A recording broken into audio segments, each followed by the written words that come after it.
आइए आगे का जो व्याख्या जानने से पहले काव्य पंक्ति देखें। सारी मुश्किल से लेकर के बेकार घूमने लगी, है ना। यहाँ पर प्रश्न लिखें, बात व्यक्त करने की कुशलता की जानकारी के अभाव में, यानी कि हम जो है किसी भाषा में, कठिन भाषा में अपने बात को व्यक्त नहीं कर रहे हैं, तब क्या करना चाहिए, हमें बुद्धि से काम करना चाहिए और जैसे भी हो सके उससे हमें निकल जाना चाहिए, है ना, अलग हो जाना चाहिए। ठीक है, तो उस बात को वह बता रहे हैं। देखिए कैसे काव्य पंक्ति है, सारी मुश्किल को धैर्य से समझे बिना। कवि कहते हैं कि मेरे पास, है ना, अपने जो सरल से जो बात है उसको मैं जो कठिन भाषा में जो व्यक्त कर रहा था, तो मैं अपनी जो मुसीबत, जो मुझ पर भाषा रूपी जो मुसीबत थे, तो उसको मैं धीरज से समझे बगैर, है ना, उसको जाने बगैर क्या कर रहा था, मैं बोलते हैं जिस प्रकार से कोई पेंच यदि गलत ढंग से लगा हो तो पहले उसे,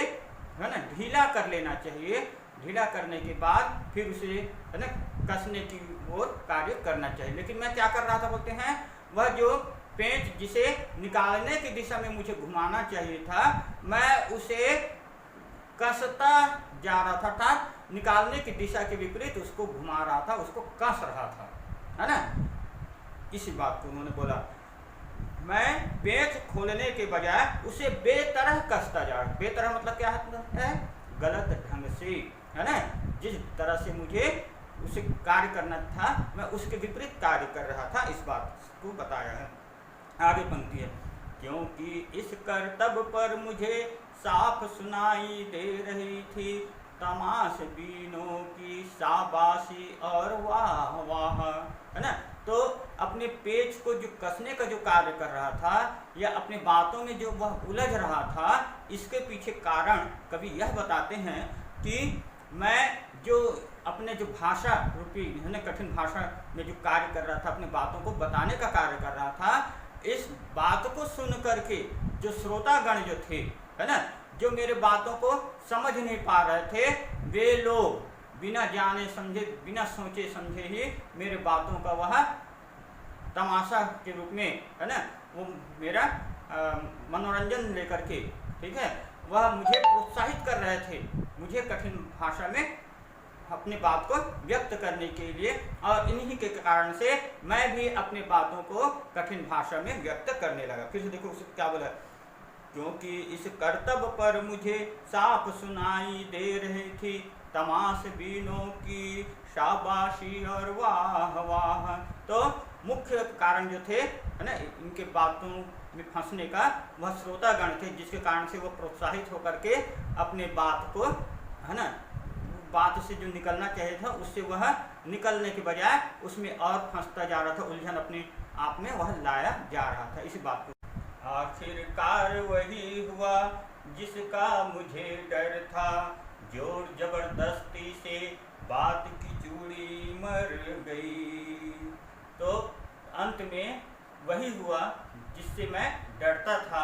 मैं यही डरता था कि अपनी बात को मैं कठिन भाषा में या अलंकारिक भाषा में व्यक्त नहीं कर पाऊंगा, है ना, यह मेरे लिए बहुत ही कठिन होगा, ऐसा मैं डरता था। और यही बात मेरे सामने आ गई। वो क्या हुआ कि मैं अपने भाषा के साथ, है ना, जोर जबरदस्ती करने लगा, है ना, जिसके कारण से मेरी बात की जो चूड़ी, जिस प्रकार से किसी पेंच के साथ जबरदस्ती करने से, है ना, उसको जबरदस्ती कसने से उसकी जो चूड़ी जो होते हैं वह नष्ट हो जाते हैं, और उसका जो प्रभाव है, उस पेंच का जो प्रभाव है वह समाप्त हो जाता है ना, वह ठीक से कसाता नहीं है। ठीक उसी प्रकार से इनके जो बातों का जो प्रभाव है वह नष्ट हो गया, अपनी बात को वह स्पष्ट नहीं कर पा रहा था, वह समस्या इनके सामने आ गया। और आगे क्या हुआ देखो, और वह भाषा में बेकार घूमने लगी, और मेरे व्यर्थ की जो भाषा है उसमें वह बेकार घूमने लगा, और मेरे बातों का कोई अर्थ है, जो श्रोतागण थे, है ना, सुनने वाले जो लोग हैं, उनको मेरे जो भाव है, विचार है, वह उनको स्पष्ट नहीं हो पा रहा था। ठीक है, यही बात यहाँ पर बताया गया है। उसके बाद अगला, बात के उद्देश्यहीन प्रदर्शन पर होने वाली पीड़ा पर व्यंग्य करते हुए कवि कहता है कि मैं अपने मन के सरल बातों को बलपूर्वक प्रयास करने के बाद भी अपने मन के भावों को जब व्यक्त नहीं कर पाया तो कठिन भाषा में ही अपने मन की बात को या मन के विचार को भर दिया। मेरा यह जो कार्य ठीक उसी प्रकार से था जिस प्रकार से किसी पेंच की चूड़ी नष्ट हो जाने पर उसे हथौड़े से कील की तरह ठोक दिया जाता है। फिर आगे क्या कहते हैं देखिए, हार कर मैंने उसे कील की तरह उसी जगह ठोक दिया, ऊपर से ठीक ठाक पर अंदर से न तो उसमें कसाव था न ताकत। लेकिन इसको हम देखें तो कैसा होता है, ऊपर से तो वह बढ़िया लगता है ना कि यह पेंच कसा हुआ है करके, लेकिन उस वह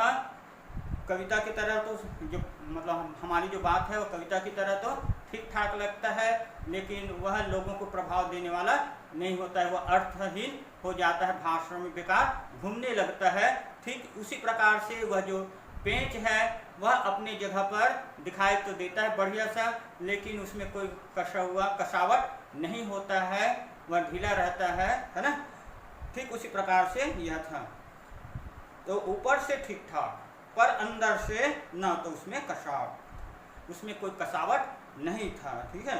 ऊपर से देखने पर वह जो पेंच है वह तो अच्छा मजबूत लगता है, लेकिन उसमें कोई पकड़ कसाव नहीं होता है। ऐसे ही जो बातें जो होते हैं है ना, जो अपने भाव को प्रकट नहीं कर पाते हैं, कठिन भाषा में इस प्रकार से घूम जाते हैं कि वह लोगों पर अपना जो उद्देश्य है वह उसको व्यक्त नहीं कर पाता है, जो मतलब वक्ता जो है अपने उद्देश्य में वह असफल हो जाता है। उसी बात को बताया, ऊपर से ठीक ठाक पर अंदर से न तो उसमें कसाव था न ताकत। अपनी असफलता पर कवि निराश था और बेचैन होकर बार बार अपनी पसीना को पोंछता था, जिसके कारण से उनके जो मन की जो भाव है उन्होंने शरारती बच्चे की तरह उनसे खेल करते हुए यह पूछने लगा कि क्या तुमने भाषा को सरल रूप में प्रयोग करना कभी नहीं सीखा? यदि तुम सरल रूप में प्रयोग करते तो यह इस प्रकार से तुम्हें परेशानी नहीं होते और अपने मन के भावों को आसानी से व्यक्त कर सकती थी।